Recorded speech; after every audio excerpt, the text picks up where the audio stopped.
To our ladies and gentlemen, and blessed morning to all of you.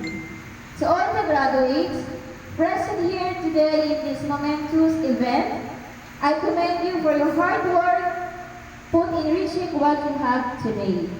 As a graduate, do not think that the learning will stop here. Treat this graduation as your stepping stone to achieve more of your goals in life. Let this training be your motivation and inspiration to your biggest breakthrough in life.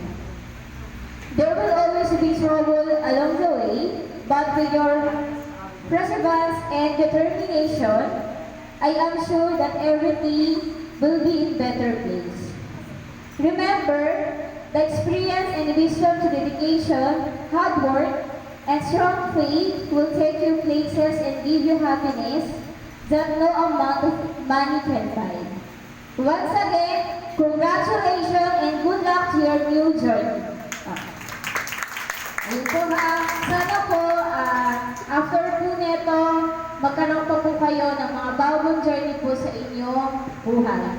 Kumbaga po, hindi po matatapos po yung dito lang po. Pwede po kayo mag-achieve pa po ng ibang qualification kung gusto niyo po.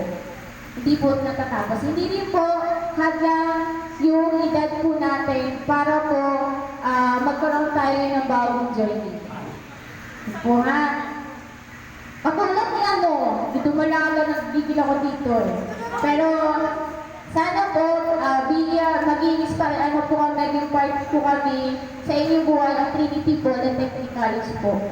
Nagkaroon po kami ng contribute sa inyong buhay kahit papaano sa maliit na bagay. Yun lamang po